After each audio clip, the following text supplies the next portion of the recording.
Within the Vatican's formidable walls, far from public gaze, an archive exists holding secrets that reshape history as we know it, and some of those untold truths have quietly, almost imperceptibly, begun to surface. This isn't just about ancient texts. It's about a sprawling, meticulously guarded repository containing documents, letters, and artifacts so sensitive, they were once deemed too dangerous for anyone outside a select few to even know about.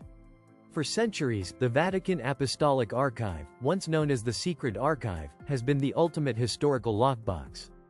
Imagine miles upon miles of shelves, stretching for over 50 miles, crammed floor to ceiling with the whispers of popes, emperors, scientists, and revolutionaries. A silent chronicle of power, faith, and ambition, locked away behind walls that have stood for nearly 1,000 years. What does it truly mean for such secrets to be declassified? It means that after lifetimes of being sealed away, after their original actors have long turned to dust, certain sections are now, theoretically, open to scholars. But this access is a painstaking, slow drip, revealing fragments of a much larger, darker mosaic. We're talking about more than just dusty old records. We're talking about the raw, unfiltered accounts of events that shaped the world, often in ways history books conveniently omit. Consider for a moment the sheer audacity of an institution maintaining such a vast, private memory. Every major political upheaval, every scientific discovery that challenged dogma, every spiritual awakening or heresy, it all found its way, in some form, into these archives. They hold the Church's deliberations on figures like Galileo Galilei, yes, but also detailed correspondence between popes and kings, records of forgotten diplomatic blunders, and even accounts of what the Church knew, or chose not to know, about wars, plagues, and genocides.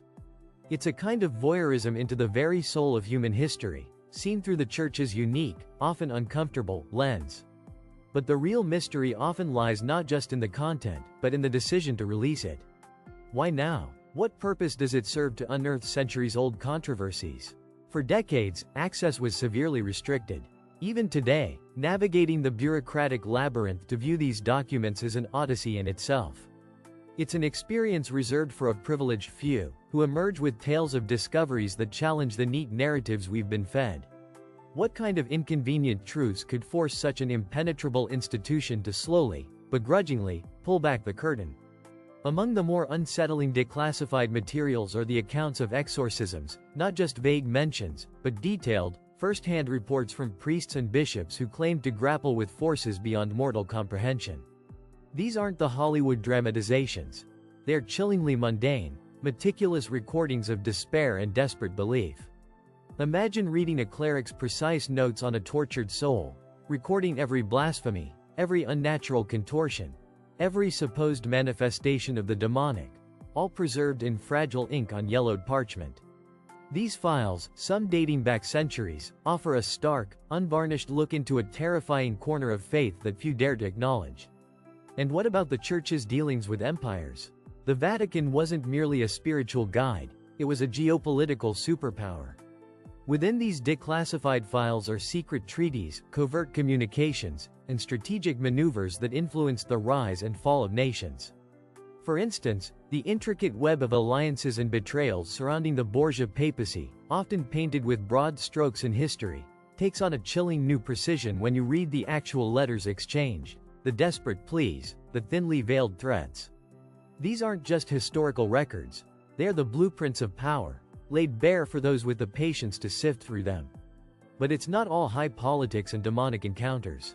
Sometimes, the declassified documents reveal moments of startling humanity, or conversely, astonishing cruelty, from unexpected corners.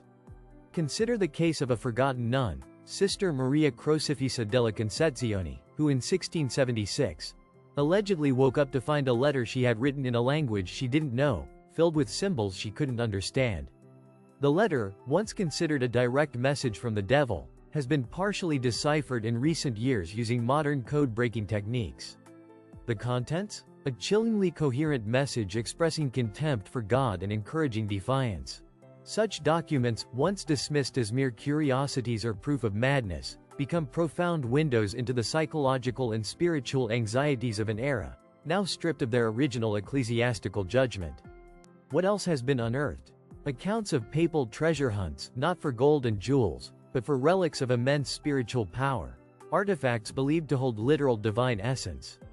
These expeditions, often shrouded in secrecy, reveal a side of the Church deeply entwined with myth and legend, where faith and superstition blurred into a quest for tangible proof of the sacred.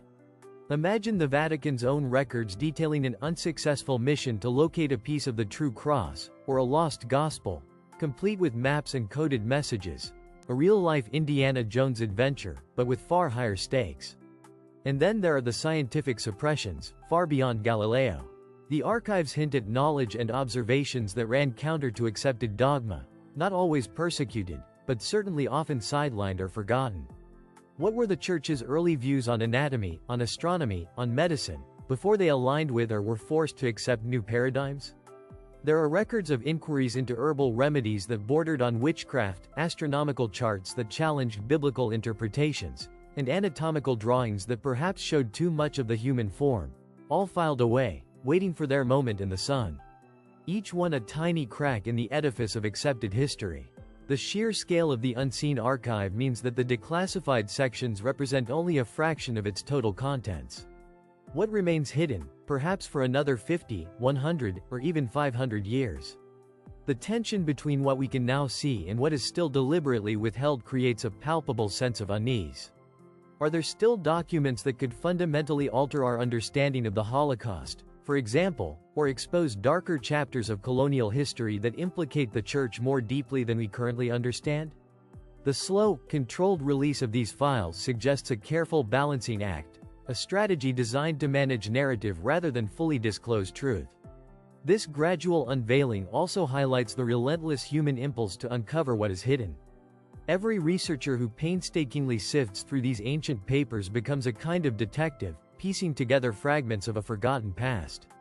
They uncover not just facts, but the motivations, fears, and hopes of people long dead, whose decisions still echo through our present. It's an intimate act of historical excavation, touching the very fabric of forgotten lives. Perhaps one of the most haunting elements of these declassified files is the record of lives lived under extreme pressure, often under the direct scrutiny of the Church. Letters from desperate individuals seeking intervention, petitions for annulments that expose tragic human stories, even confessions that ended up being meticulously documented. These aren't just names on a page. They are the voices of humanity crying out across centuries, revealing the personal cost of history. What is the true cost of these secrets, both for those who kept them and for those who are only now beginning to uncover them?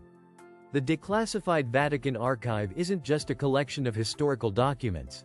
It's a living, breathing testament to the enduring power of institutions, the complex interplay of faith and power, and the often uncomfortable truths that lie beneath the surface of official history.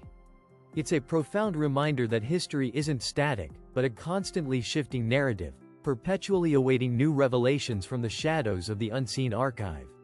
And as each new box is finally opened, each fragile document carefully handled, we are forced to confront an even deeper truth: that the past, however ancient, never truly sleeps.